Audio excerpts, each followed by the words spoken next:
Sure. Well, hello there, Rhoda Bangerter. You have such a Swiss name. It's hard to combine that name with that person. Welcome to the Red Couch. Thank you very much. Thanks for having me.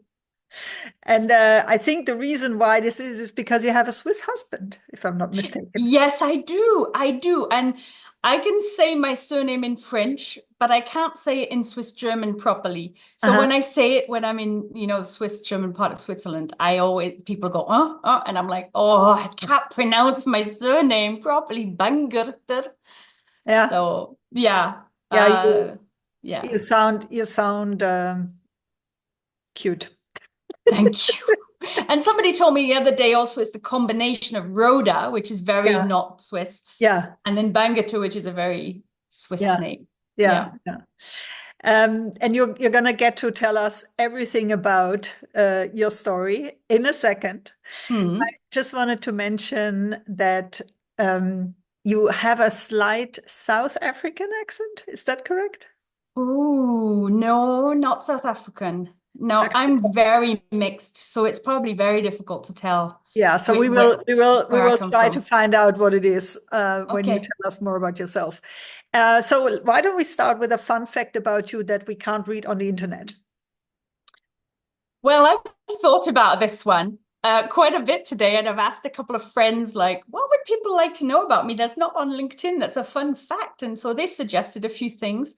But then just before this talk, I was talking to someone and I said, and I was talking to her about the receptions that we're having at the residence next week. Uh-huh. And she goes, what? You have receptions? I'm like, yeah, my husband is the Swiss ambassador to the Kyrgyz Republic. And so I have um, what's the word? Representation duties, Oh, which I love. So I yeah. represent Switzerland here with him, and we have receptions at the residence. And she goes, "What? I want to hear about that." And so I said, "Yeah, that's not on LinkedIn. So I have a lot of responsibilities in that respect, and it's an absolute privilege. And we get to meet some fabulous people and get to showcase the beautiful food and um, culture of Switzerland." Awesome. Do you Yeah. have like aperos at your place? They We have invite people fondues for and fondues? Oh yeah. yes, and Swiss meals. We're trying to represent every region of Switzerland right now. Yeah. And in culinary wise, food diplomacy. But it took me a while to get into the role. This is his first post as ambassador, and Hmm. it's been 3 years now. And it took me about a year to really figure out how much do I take on, what's my responsibility, what's not my responsibility. And then people approach me to speak to him. And so it took a while, and it's quite common for first time spouses to figure out like, how do I want to do this role? But and it's yeah, it was new, so like everything. Plus, we just moved, so there was that going on in parallel. When I was in my early careers at Deutsche Bank in the late 90s, Mm, this was the kind of job I was dreaming about. Like, I was thinking, when I get a bit older, this would be something I would love to do. I would love to live in another country, represent Germany, and be the wife of somebody yeah, without yeah. in a different direction. Yeah. So, Yeah. Yeah, I mean, I always joke because I married a humanitarian and now I'm uh, married to a diplomat, but they're the same person, it's the same man. It's just his role changed, yeah, which kind of changed my role. interesting. And now Yeah. let's come to you, Rhoda. Mm, mm. Why do you do what you do? Well, it goes back to 2016. We just come back from New York and we had our children were sort of coming up to like, 8, 10, around about that age. And I realized that in the 10 years that we'd been together, I had stopped my job, whereas I told my husband I would never stop working. I'd Uh-huh. stopped my job, I'd raised kids. He was traveling to lots of different places, so it was hard to maintain a job. And we got back to Switzerland in 2016, and I'm like, what am I going to do?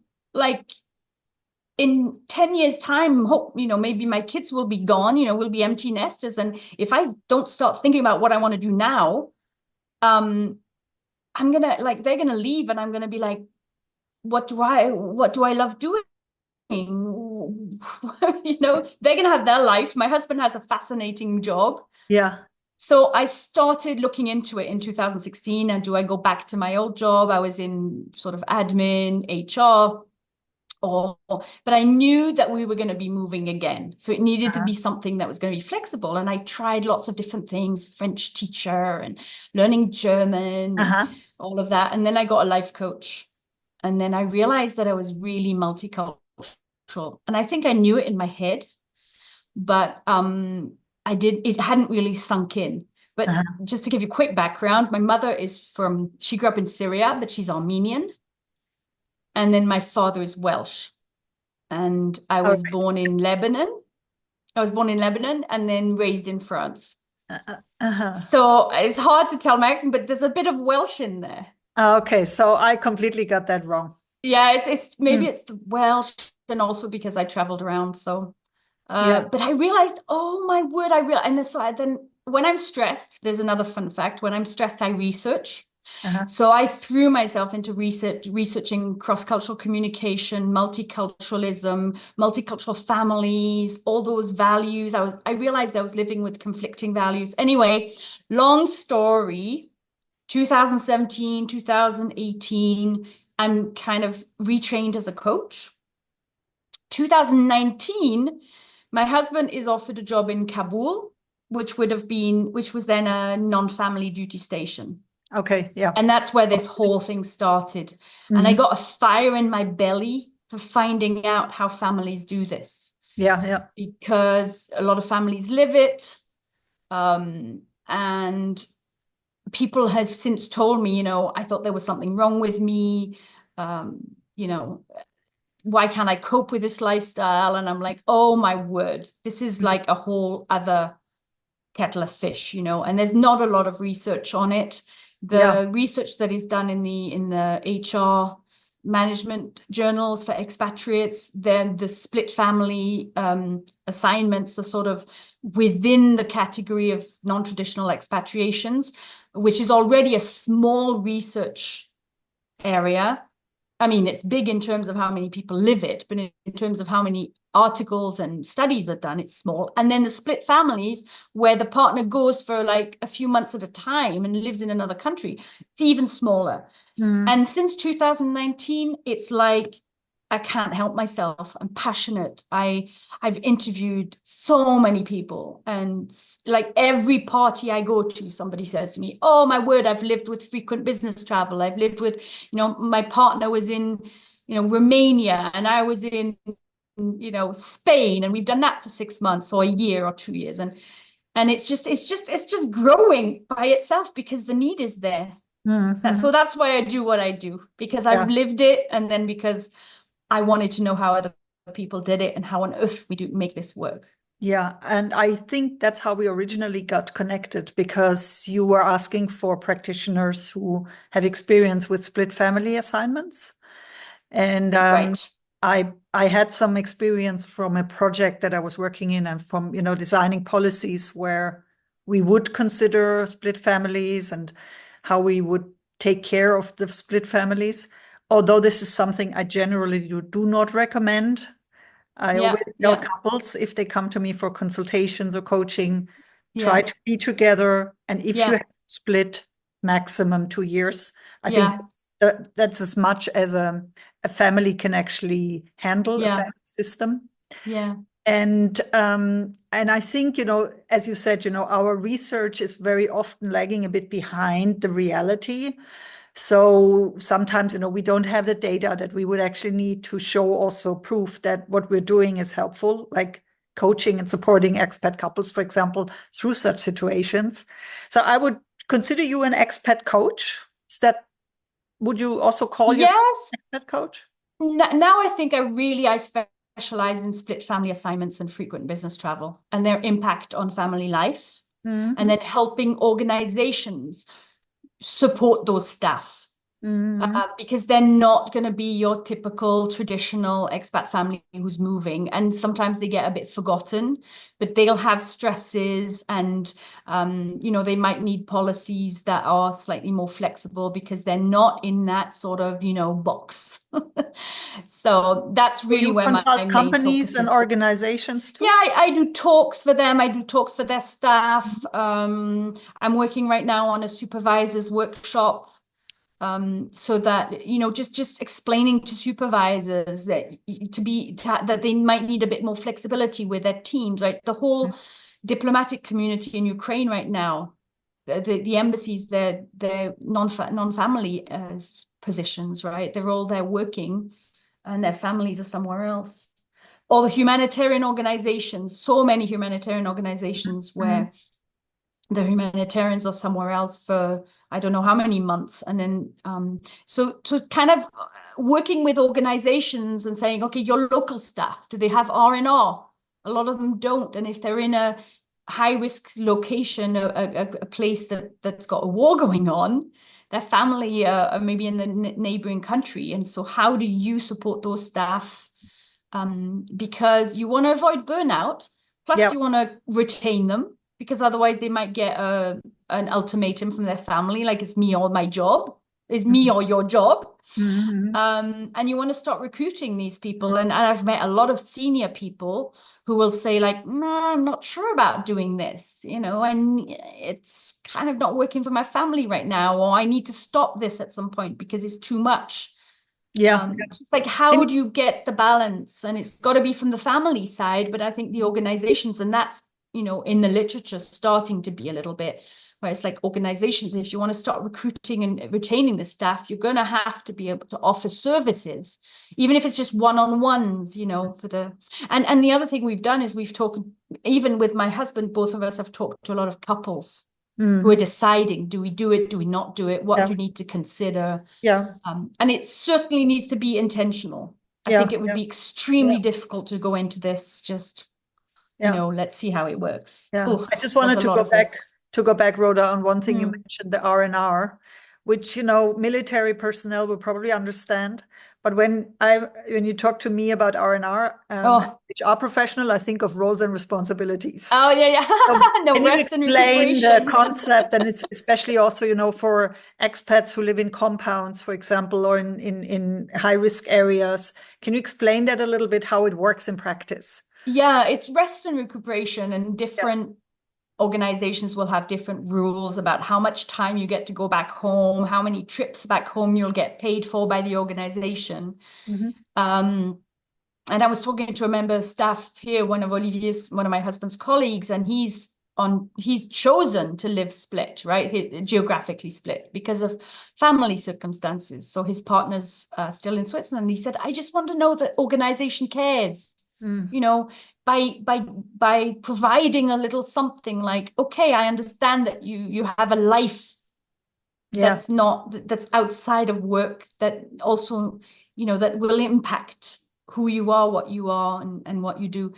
And we care as well about that. So yeah, rest and recuperation, it was interesting. I remember my husband telling me in Kabul, the German diplomats, they did a 6 months on, 6 months off.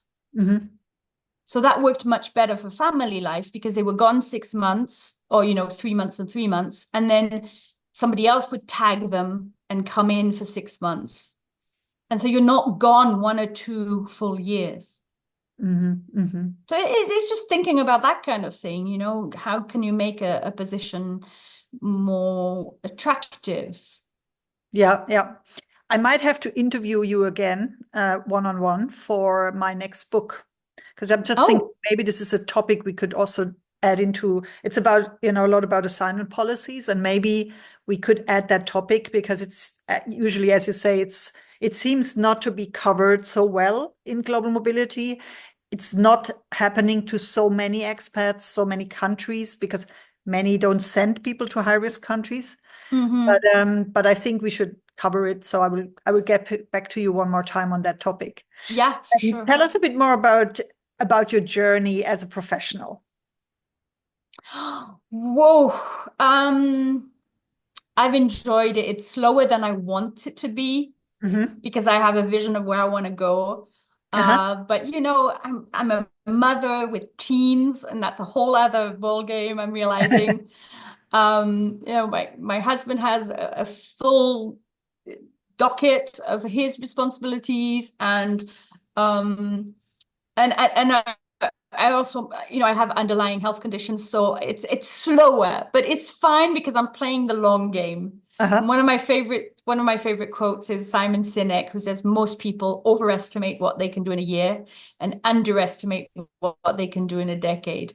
And Uh-huh. I'm like, I'm playing the long decade game because I also have, you know, priorities. I'm like, I want to spend time with my kids. I want to be able to interrupt my day and speak to someone who knocks on the door who needs a conversation. So Mm-hmm. so in terms of professional, I wouldn't say like, you know, wow, an entrepreneur who's making, you know, thousands but in terms of meaningful work, in terms of um, purposeful work and impact, I think, on people really telling me like I didn't know it was a thing.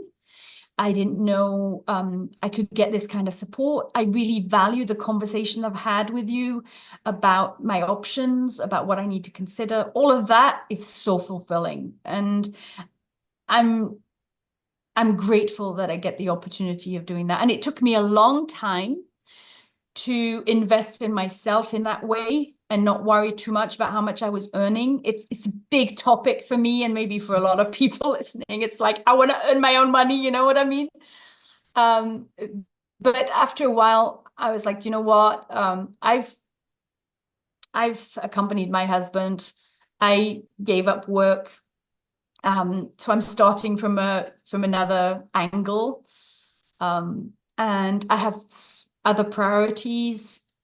So for me, it's important that it's fulfilling, that it has an impact, that I love what I do. I also we have boys. And I was like, I wanted them to see, this is personal, but I wanted them to see that I was working on a passion project. I was working on a professional project. Mm-hmm. And sometimes, you know, I'm not available, and that can be good as well. That they see that, you know, I've got my own life as well. Um, so that's my professional life. Yeah, Fantastic. Fantastic. yeah, And what yeah. would you what would you say to a younger version of you?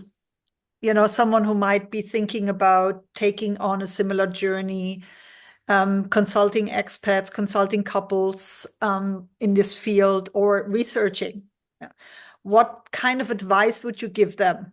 And you know, you would maybe be glad somebody had told you 20 years ago. I would say, again, one of my favorite quotes is Stephen Covey, start with your circle of influence Mm-hmm. when you want to find what you're passionate about. Start with where you're having impact. Start with, you know, look around you and see what's at your doorstep that puts fire in your belly, that gives you, that makes you wake up in the morning. And what he said, what Stephen Covey says is as you focus on your circle of influence, it'll grow. And I've witnessed that. I've definitely witnessed that. And the other thing I would say is that I think if you, as a woman who maybe starts having a family, it's worth fighting for, not fighting, but it's worth fighting to maybe to maintain some sort of professional um, work. I Yeah. think it was Lean In, right? The Yeah. book by who's the CFO of, Sheryl she was the Sandberg. CFO of, Yeah. that's right, right? And she was like a lot of women then at middle management, something then stop. But it's worth if possible. And but what I really am going to say it here is that I think as women who, if women who are maintaining their careers and have a family should be we should be more transparent about the help that we get to be able to do it. Uh-huh. I think I would love to hear more stories of how women do it. Yeah. Interesting. And I think it involves a lot of help. Yeah. Especially when you live in another country and you don't have family to rely Yeah, on, or exactly, or like a exactly. circle of friends that normally you would in your home country. Yeah. Or, So I get a lot of professional help. I've got someone who does my podcast. I have someone who just now I was getting help for organization skills and planning. I'm getting help so I get a lot of help. Otherwise, I wouldn't be able to do what I do. well, I think, also it is, for me, it's always something where I feel like, we can also help each other. So if, I can hire somebody to help me with graphic design, I'm helping another young entrepreneur starting her own business. It's, like it's Exactly. somehow, you pay into also that kind of karma if you support Yes. others build their business by Yeah. hiring them and by paying them. Mm-hmm. Yeah, so I think that's a really important thing to do. Mm-hmm. I wanted to ask you about the Congress that you currently have going on, but I'm aware that by the time we will record, like we will air the recording, this might be over. So, do you have any Mm. other things coming up, like an event or anything that you would like to share with the audience where they can subscribe to and see more of your work? Anything you want to recommend there? Sure. Well, the Expat Couple Summit is a yearly event. It's Oh, usually around awesome. October and November. Yeah. And this year we focused on dialogues that couples have with expat couples. There isn't a lot that's exclusively focusing on couples who move. There's that brilliant book by Jennifer Petriagli about couples who work. And I'd love, one day for there to be a book called Couples Who Move. Uh-huh. But because I think there are some unique stresses and pressures and challenges and benefits to moving as a couple. So we're focusing on that with my colleague Vibke Anton. And then in terms of if people want to find out more about how I can support them or how to find out resources to live a successful split location, Hmm. and with frequent business travel, then they can go to my website, rhodabangerter.com. And there I've got a new resource center coming out Hmm. where people can find top tip sheets, workbooks, workshops with workbooks on my 5 pillar framework, which is personal well-being, being a strong couple, parenting together, managing the transitions of this life, and then being prepared for emergencies. And so there's top tip sheets, there's workshops, there's a lot there that can be put in place Um, to help. Yeah, yeah, Amazing, yeah, amazing. yeah. And I'm sure that's also going to be interesting for our corporate clients to have a look at your website. Yeah, Yes, yes, yeah, for great. sure. Okay. Okay, Rhoda, one more question. You just mentioned Yeah, your podcast. Uh, yes, I see you a lot on LinkedIn. So where's your yes. favorite social media channel? Where do where does your energy go right now? Yeah, right now it's LinkedIn. I Uh-huh. absolutely love LinkedIn. I use it for professional development because I'm like looking at what articles people are writing, what people are interested in right now, any new tools or resources coming out. So I really love it for personal growth and professional growth.